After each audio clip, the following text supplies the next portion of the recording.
Many people over the age of 60 notice that as the day goes on, their legs begin to swell. In the morning, they are relatively normal, but by the afternoon or evening, the ankles enlarge, shoes feel tight, and the sensation of heaviness increases.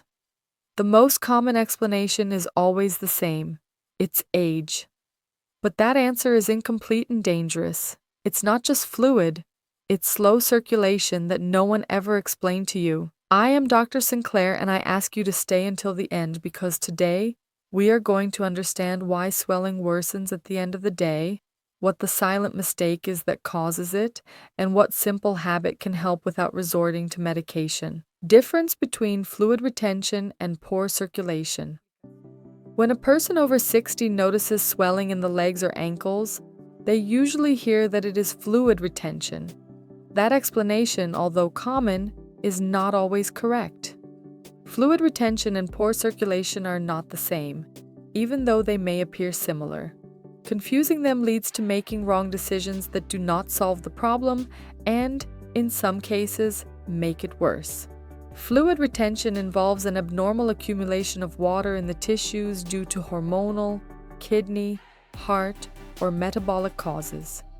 In these cases, the body cannot properly regulate fluid balance. However, in many older people, swelling is not due to excess fluid, but to blood circulating slowly and pooling in the lower extremities. Venous circulation has a key characteristic: it needs movement. Unlike the heart, which pumps arterial blood, venous return depends largely on muscle contraction. When the leg muscles activate, they help push blood back toward the heart. When they do not, blood accumulates. After the age of 60, this system loses efficiency, not because it suddenly fails, but because it is used less. Spending many hours sitting or standing without moving reduces the muscle activation needed for venous return. Blood moves more slowly, pressure in the veins increases, and fluid begins to leak into the tissues. This process causes swelling, but not because the body has more water, but because it is not redistributing it properly. That is why many people notice that swelling decreases when they sleep or elevate their legs. The problem does not disappear, it is only temporarily compensated. When it is mistakenly interpreted as fluid retention, the first mistake is often reducing water intake. This does not improve circulation and can make it worse. A dehydrated body thickens the blood and makes its movement even more difficult. Poor circulation is also different because it tends to worsen as the hours pass and improve with movement or horizontal rest. True fluid retention tends to be more constant and less dependent on posture. Understanding this difference is key. Not all swelling is treated the same way, and assuming it is normal due to age prevents correcting habits that are directly affecting the circulatory system. Swelling due to poor circulation is not an inevitable sign of aging. It is a consequence of how the body is used throughout the day. And when this is understood, the approach changes completely. It is not about eliminating fluids, but about helping them circulate. Why it gets worse at the end of the day. Swelling that appears or intensifies in the afternoon or evening is not random. It responds to a cumulative process that develops throughout the day. From the moment a person gets up until they go to bed, gravity constantly acts on blood and bodily fluids. In an efficient circulatory system, this effect is compensated by movement. In a slow system, it accumulates. Both situations create the same problem: lack of muscle activation in the legs. Without that activation, venous blood advances with difficulty. With each passing hour, a small amount of fluid leaks into the tissues. This process is not felt immediately. In the morning, the legs are usually not swollen because during the night the body was in a horizontal position. Gravity stopped acting and circulation was redistributed. However, once the day begins, the process slowly restarts. As the hours pass, pressure in the leg veins increases. The lymphatic system tries to compensate, but it also becomes less efficient with age. When both systems are overloaded, swelling becomes visible. That is why many people notice that the problem only appears at dusk. It is not that something changed at that moment, but that the body reached its limit of compensation. Swelling is the final signal of a process that developed throughout the entire day. This phenomenon intensifies in warm climates, with tight clothing, or with footwear that limits foot movement. It also worsens when the person avoids moving due to fear of pain or fatigue. The most common mistake is thinking that swelling appears because more water was consumed or something different was eaten. In most cases, it is not directly related to that. It is related to how many hours the body spent without activating the natural mechanisms of venous return.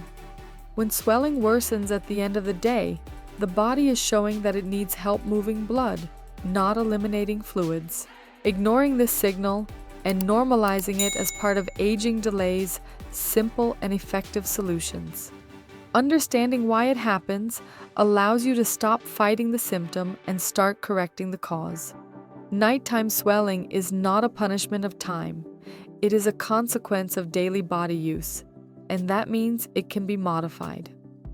The mistake of only drinking less water, faced with swelling, many older people receive immediate advice: drink less water. This advice, although well-intentioned, is often a mistake.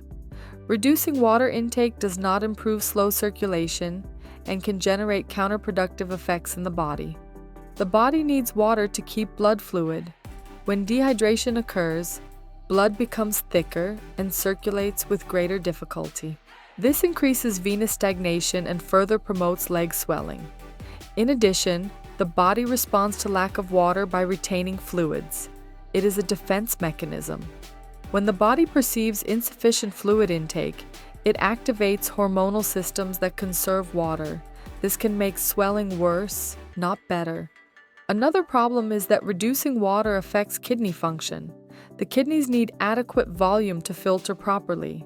When they do not receive it, waste elimination becomes less efficient. This creates a general sensation of heaviness and discomfort.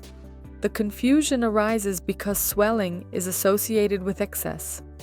But in poor circulation, the problem is not how much fluid there is, but where it is. The fluid is poorly distributed, not truly excessive.